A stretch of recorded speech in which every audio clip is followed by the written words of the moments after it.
What if I told you that the device in your pocket, the one you check before you even get out of bed, might be quietly reshaping your brain, your emotions, and even your ability to feel happy without you noticing? And what's scarier is this: it's happening faster to younger generations than ever before. If you stay with me for the next few minutes, you'll understand why anxiety exploded in recent years, how modern life trained our minds to stay on edge, and, most importantly, what you can actually do to protect yourself and the people you care about. This idea comes from The Anxious Generation by Jonathan Haidt, a social psychologist who spent years studying happiness, mental health, and moral psychology. This book matters because it doesn't just say phones are bad or kids are fragile. It connects the dots between technology, parenting, culture, and the silent rise of anxiety, depression, and loneliness. And it does it in a way that makes you rethink your daily habits immediately. Now, let me walk you through the core ideas, slowly, calmly, like a conversation between two friends. Idea 1. We replaced real childhood with a digital one. For most of human history, childhood meant movement, risk, boredom, scraped knees, and learning how to deal with the real world. Then suddenly, in barely more than a decade, childhood moved indoors and onto screens. Think about it. Instead of climbing trees, kids scroll. Instead of negotiating playground conflicts, they navigate comment sections. Instead of learning limits through real consequences, they face endless comparison. And here's the problem. The brain develops through experience, not information. When experiences become filtered through a screen, the brain stays alert, overstimulated, and anxious. If this feels familiar, even as an adult, you're not imagining it. You're not weak. You're reacting normally to an environment your brain was never designed for. The quiet shift starts with one small change. Create moments in your day that are intentionally offline. Walk without headphones. Eat without scrolling. Let boredom exist. It sounds simple, but boredom is where emotional regulation is rebuilt. Idea 2. Anxiety grows when safety becomes the main goal. We were told that the safest childhood is the best childhood. So we removed risks, supervision increased, and freedom disappeared.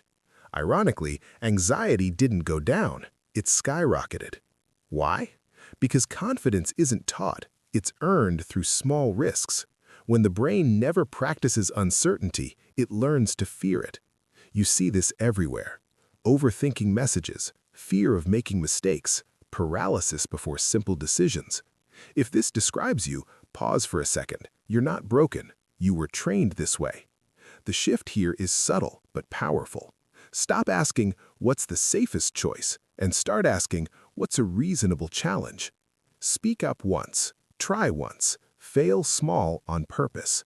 Your nervous system learns courage only by doing, not by thinking. Idea 3. Social media didn't just change attention, it changed identity. Before social media, you lived your life. Now, part of you watches yourself living it. Likes became feedback. Views became validation. Silence became rejection. The anxious mind loves numbers because numbers feel objective, but they aren't truth, they're triggers. Comparison never sleeps online. Someone is always richer, happier, calmer, more successful, at least on the surface. If you ever felt drained after scrolling or strangely empty after posting something that didn't perform well, this isn't random. Your brain is reacting to social evaluation 24/7. A small but life-changing boundary helps here. Separate creation from consumption. Post, then leave. Scroll with intention, not reflex. And remind yourself often, what you see is curated, filtered, and incomplete. If this hit close to home, you're not alone, and you're not late to reclaiming control. Idea 4. Sleep deprivation is silent anxiety fuel. One of the most overlooked points in the book is sleep. Phones didn't just steal time, they stole recovery. Blue light delays sleep, notifications fragment rest, and anxiety feeds on exhaustion. An anxious brain at 2 a.m. feels like a truth machine, but it's lying. Everything feels heavier, darker, more permanent than it really is. If your thoughts spiral at night, the solution isn't better thinking, it's better rest. Try this tonight. Your phone stops 1 hour before sleep. No debates, no exceptions. You don't need motivation, you need a system. Better sleep doesn't solve all problems, but it makes them solvable. Idea 5. Meaning beats comfort. This might be the heart of the entire book. We tried to build a life with minimal discomfort, maximum convenience, and constant stimulation. But humans don't thrive on comfort. We thrive on meaning. Anxiety grows when life feels shallow, repetitive, and disconnected from purpose. Meaning comes from effort, from responsibility, from doing things that matter even when they're uncomfortable.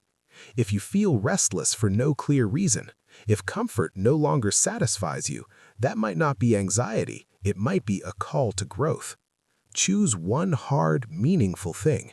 Train your body, learn a skill, serve someone else, build something slowly. Your mind calms down when your life moves forward. So here's the real takeaway. Anxiety isn't just something happening inside you. It's shaped by the world around you. Screens, safety culture, comparison, poor sleep, and comfort without meaning quietly trained our minds to stay on edge. But the good news, what was learned can be unlearned. One habit, one boundary, one brave choice at a time. Now I'm curious, which part of this felt uncomfortably accurate for you? Tell me in the comments. I read them more than you think. And if this kind of conversation helps you see your life more clearly, you already know what to do next.